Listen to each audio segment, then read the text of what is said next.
इकाई 15 खरगोश और हाथी। कैसे हो बाल दोस्तों? नमस्ते। सुप्रभात टीचर। बहुत अच्छे। बाल दोस्तों, क्यों आज आप बहुत खुश लग रहे हो? टीचर, महेश ने हमें एक कहानी सुनाई, इसलिए हम बहुत खुश हुए। अच्छा, तो बाल दोस्तों, आपको कहानी सुनना बहुत पसंद है, सही ना?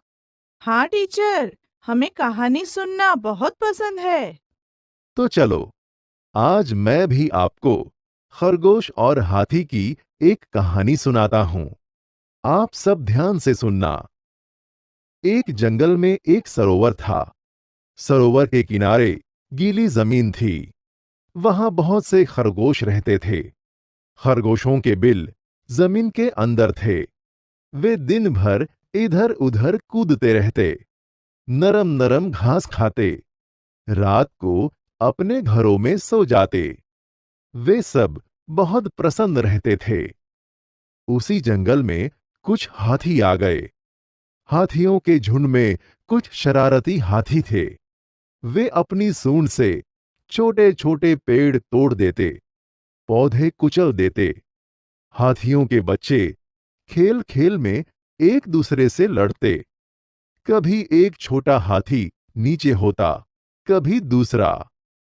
हाथी पानी से बहुत प्यार करते हैं। वे सूंड में पानी भर भर कर नहाते, फिर सरोवर के किनारे मिट्टी में लौटते, मतलब कि मिट्टी में लेटकर करवटें बदलते। नरम जमीन उनके भार से दब जाती।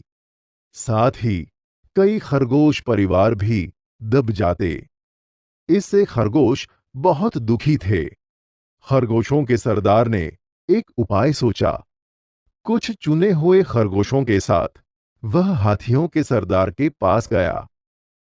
कुछ दूरी पर बैठ खरगोशों के सरदार ने अपने अगले पांव उठाए। उसने उन्हें हाथ जोड़ नमस्कार किया। हाथी ने सूंड उठाकर नमस्कार का उत्तर दिया। खरगोश सरदार बोला, हम चांद के भांजे हैं। चांद में हम हमारे भाई बंधुओं को देख सकते हैं। हमारे कुछ भाई धरती पर रहने आए हैं। मामा रोज सरोवर में आते हैं हमसे मिलने। वे आपसे नाराज हैं। हाथी बोला, क्या? क्यों नाराज हैं? हमने क्या किया है? खरगोश बोला, सरोवर के समीप नरम मिट्टी में सुराख कर हमने अपने घर बनाए हैं। आपके आने से सुराख दब गए, जिसे चंदा मामा के बहुत से भांजे दब गए। इसलिए वे आपसे नाराज हैं।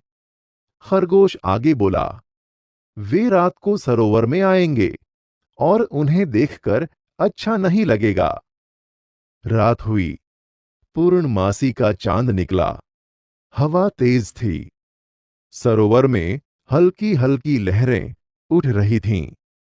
चांद लहरों के साथ साथ ऊपर नीचे हो रहा था। हाथी और खरगोश वहां पहुंच गए।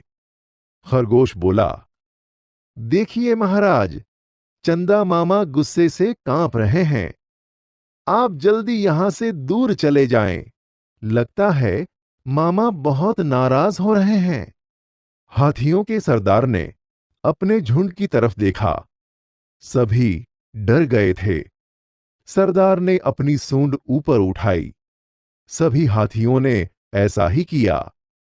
अब सरदार बोला, चमकते हुए चांद को हमारा नमस्कार।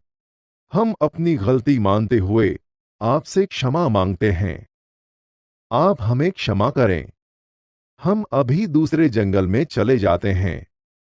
अब ऐसा काम नहीं करेंगे जिससे दूसरों को तकलीफ हो। बाल दोस्तों, कैसी लगी कहानी? मजा आया ना आपको? हाँ टीचर, हमें बहुत मजा आया। बहुत अच्छे।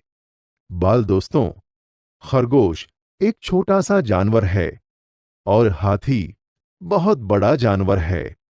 लेकिन अपनी समझदारी के कारण हाथियों से अपनी रक्षा करने में खरगोश सफल हुए और अपना जीवन शांति से जीने लगे।